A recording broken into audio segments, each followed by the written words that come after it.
தமிழ் நண்பர்கள் அனைவருக்கும் வணக்கம். நீங்கள் பார்த்து கொண்டிருப்பது share market academy fundamental analysis for beginners அப்படிங்கிற டாபிக் கீழே ஒவ்வொரு வாரமும் ஒரு ஃபினான்ஷியல் ரேஷியோ பற்றி பார்த்துக்கிட்டு வரோம். அந்த வகையில் இந்த வாரம் ROE ரிட்டர்ன் ஆன் ஈக்விட்டி அப்படிங்கிறத பற்றி கம்ப்ளீட்டாக பார்க்கலாம். ரிட்டர்ன் ஆன் ஈக்விட்டி அப்படின்னா என்ன, இதை எப்படி கால்குலேட் பண்ணுறது, ஏன் கால்குலேட் பண்ணுறாங்க, ஒரு ஸ்டாக்குக்கு ROE எவ்வளோ இருந்தால் அது ஒரு நல்ல ஸ்டாக் அப்படின்னு நம்ம இன்வெஸ்ட்மெண்ட்டுக்கு தேர்ந்தெடுக்கலாம் அப்படிங்கிறத பற்றி டீட்டெயில்டாக நம்ம இந்த வீடியோவில் பார்க்கலாம். ஸோ அதுக்கு முன்னாடி இது வரைக்கும் நம்மளோட யூடியூப் சேனலை சப்ஸ்கிரைப் பண்ணாமல் பார்த்துக்கிட்டு இருக்கீங்க அப்படின்னா சப்ஸ்கிரைப் பண்ணிக்கோங்க. வீடியோ பிடிச்சிருந்துச்சு அப்படின்னா லைக் பண்ணிட்டு கமெண்ட் பண்ணுங்க. அப்போ தான் யூடியூப் இந்த வீடியோவை நிறைய பேருக்கு ரெக்கமெண்ட் பண்ணும். ஸ்டாக் மார்க்கெட் ரிலேட்டடான அப்டேட் இன்ஃபர்மேஷன்ஸ் எல்லாம் உடனுக்குடன் தெரிஞ்சுக்கணும் அப்படின்னா நம்மளோட டெலகிராம் குரூப்பில் ஜாயின் பண்ணிக்கோங்க. குரூப்போட லிங்க் கீழே டிஸ்கிரிப்ஷனில் கொடுத்துருக்கேன். ரிட்டர்ன் ஆன் ஈக்விட்டி இதோட நேமை வச்சே நம்ம இதை ஈஸியாக அண்டர்ஸ்டாண்ட் பண்ணிக்க முடியும். ஒரு கம்பெனியோட ஷேர் ஹோல்டர்ஸ் இன்வெஸ்ட்மெண்ட்டுக்கு அந்த கம்பெனி எவ்வளோ ப்ராஃபிட் ஜென்ரேட் பண்ணுது அப்படிங்கிறத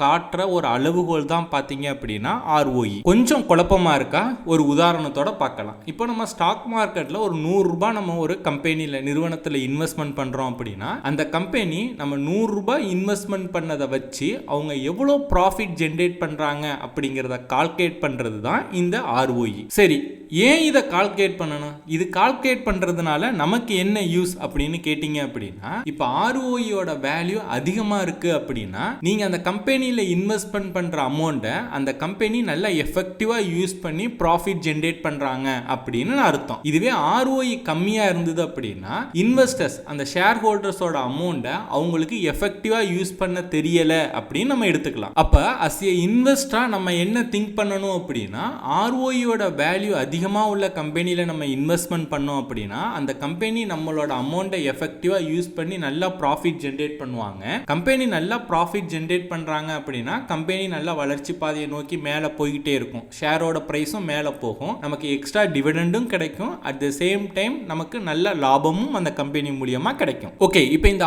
ROE எப்படி கால்குலேட் பண்றது அப்படிங்கிறத பார்க்கலாம். ROE கால்குலேட் பண்றதுக்கான ஃபார்முலா பார்த்தீங்க அப்படின்னா நெட் இன்கம், அதாவது net profit divided by shareholders equity அப்படின்னு சொல்றாங்க.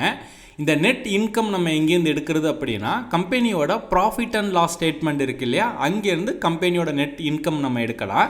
ஷேர் ஹோல்டர்ஸ் ஈக்விட்டி இந்த இன்ஃபர்மேஷன் பார்த்தீங்க அப்படின்னா கம்பெனியோட பேலன்ஸ் ஷீட்லேருந்து நம்ம எடுத்துக்கலாம். ஓகேங்களா? ஸோ இதை எப்படி நம்ம கால்குலேட் பண்ணுறது, இதை என்ன டீட்டெயில்ஸ் எங்கேருந்து எடுக்கிறது அப்படிங்கிறத ஒரு உதாரணத்தோடு பார்க்கலாம்.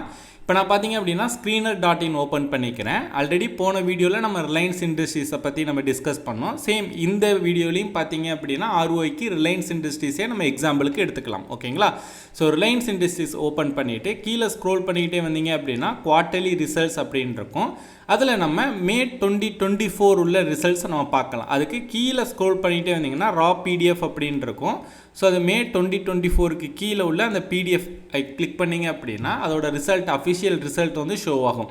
இதில் கீழே ஸ்க்ரோல் பண்ணிக்கிட்டே வந்தீங்க அப்படின்னா இங்கே ஃபஸ்ட்டு உள்ளது பார்த்தீங்க அப்படின்னா கம்பெனியோட ஃபினான்ஷியல் ரிசல்ட்ஸ், அதாவது ப்ராஃபிட் அண்ட் லாஸ் ஸ்டேட்மெண்ட். இதில் 31 மார்ச் 2024 தான் நம்ம பார்க்க போகிறோம்.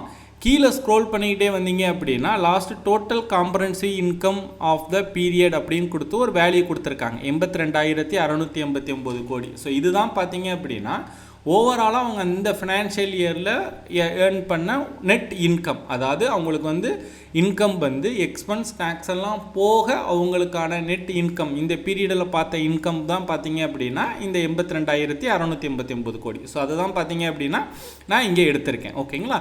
ஷேர் ஹோல்டர்ஸ் ஈக்விட்டி இன்ஃபர்மேஷன் பார்த்தீங்கன்னா கம்பெனியோட பேலன்ஸ் ஷீட்டில் நம்ம கிடைக்கும். அதுக்கு நம்ம இந்த PDF இருக்குல்ல, இதை கீழே இன்னும் ஸ்க்ரோல் பண்ணிக்கிட்டே வந்தீங்க அப்படின்னா ஆடிட்டட் கன்சாலிடேட்டட் பேலன்ஸ் ஷீட் அப்படின்னு கொடுத்துருக்காங்க இல்லையா, இங்கே கீழே ஸ்க்ரோல் பண்ணிகிட்டே வந்தீங்க அப்படின்னா ஈக்விட்டிஸ் அண்ட் லயபிலிட்டி செக்ஷன்ஸில் ஈக்விட்டியில் கொடுத்துருக்காங்க பாருங்கள்.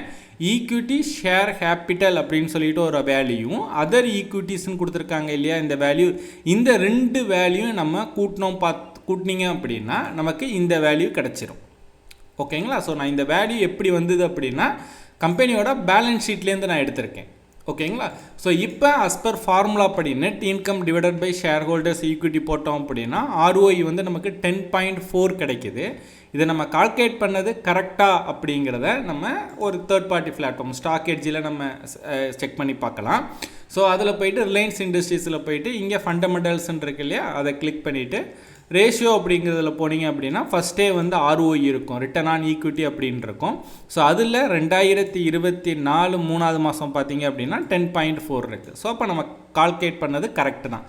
இந்த 10.4 அப்படிங்கிறது எதை இண்டிகேட் பண்ணுது அப்படின்னா, இப்போ நம்ம ரிலையன்ஸ் இண்டஸ்ட்ரீஸில் 100 ரூபாய் நம்ம இன்வெஸ்ட்மெண்ட் பண்ணுறோம் அப்படின்னா அவங்க அந்த 100 ரூபாய் வச்சு 10 ரூபா வந்து ப்ராஃபிட் ஜென்ரேட் பண்ணுறாங்க அப்படின்னு அர்த்தம். ஜென்ரலாக நம்ம ஒரு இன்வெஸ்ட்மெண்ட்டுக்கு ஸ்டாக் செலக்ட் பண்ணும்போது இந்த ROEயோட மதிப்பு 15க்கு மேலே இருந்துச்சு அப்படின்னா அது ஒரு நல்ல நிறுவனம் அப்படின்னு நம்ம எடுத்துக்கலாம். பட் இங்கே ரிலையன்ஸுக்கு பார்த்தீங்க அப்படின்னா 10 தான் இருக்குது. அப்போ இது வந்து ஒரு புவர் கம்பெனியா அப்படின்னு கேட்டிங்க அப்படின்னா இதை டக்குன்னு நம்ம சொல்லிட முடியாது. இப்போ ரிலையன்ஸோட காம்படிட்டர் அந்த பீர் குரூப்ஸ் இருக்கும் இல்லையா, அதை கம்பேர் பண்ணும்போது ரிலையன்ஸோட ROE வந்து கம்மியாக இருந்தது அப்படின்னா நம்ம ஒரு புவர் கம்பெனி அப்படிங்கிற டிசிஷன்ஸ்க்கு வரலாம். பட் ரிலையன்ஸை கம்பேர் பண்ணும்போது இவங்களோட காம்படிட்டர்ஸோட ROE இன்னும் கம்மியாக இருந்துச்சு அப்படின்னா அவங்கள விட ரிலையன்ஸ் பெட்டர். அப்போ இந்த செக்டாரில் நம்ம இன்வெஸ்ட்மெண்ட் பண்ணணும் அப்படின்னா ரிலையன்ஸ் பெட்டர் அப்படிங்கிற முடிவுக்கு வரலாம். அதாவது என்ன சொல்ல வரேன் அப்படின்னா இந்த ROE வந்து எப்பயுமே வந்து சேம் செக்டாரில் உள்ள கம்பெனிஸோட நம்ம கம்பேர் பண்ணி டிசிஷன் எடுக்கணும். உதாரணத்துக்கு அக்ரிகல்ச்சர் செக்டாரில் உள்ள ஸ்டாக்ஸையும்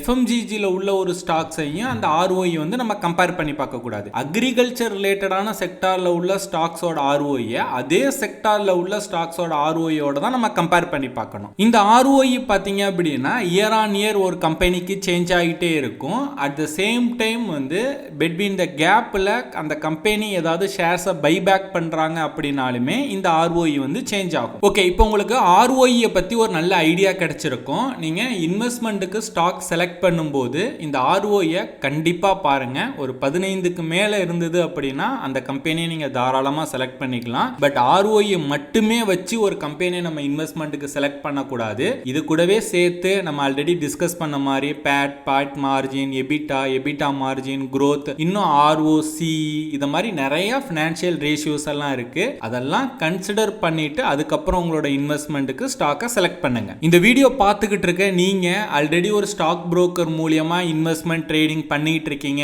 பட் புரோக்கர் சைட்லேருந்து எனக்கு எந்த விதமான சப்போர்ட்டும் கிடைக்கல, தமிழ் சப்போர்ட் எதுவுமே கிடைக்கல அப்படின்னா நான் டிஸ்கிரிப்ஷனில் டிமேட் அக்கௌண்ட் ஓப்பன் பண்ணுறதுக்கான லிங்க் கொடுத்துருக்கேன். அந்த லிங்கை கிளிக் பண்ணி நீங்கள் ஃப்ரீயாக டிமேட் அக்கௌண்ட் கிரியேட் பண்ணிக்கலாம். என்னோட சப்போர்ட் உங்களுக்கு லைஃப் டைம் கிடைக்கும். ஸோ அவ்வளோதான் இந்த வீடியோ உங்களுக்கு பிடிச்சிருந்துச்சு அப்படின்னா லைக் பண்ணுங்க. இந்த வீடியோ பற்றின உங்களோட கருத்துக்கள், சந்தேகங்கள் எதுவாக இருந்தாலும் கீழே கமெண்ட் பண்ணுங்க. இந்த மாதிரி ஸ்டாக் மார்க்கெட் ரிலேட்டடாக நிறைய இன்ஃபர்மேஷன் அப்டேட்ஸ் எல்லாம் தெரிஞ்சுக்கணும் அப்படின்னா ஷேர் மார்க்கெட் அகாடமி யூடியூப் சேனலை சப்ஸ்கிரைப் பண்ணி வச்சுக்கோங்க. Investments in securities market are subject to market risks. Read all the related documents carefully before investing.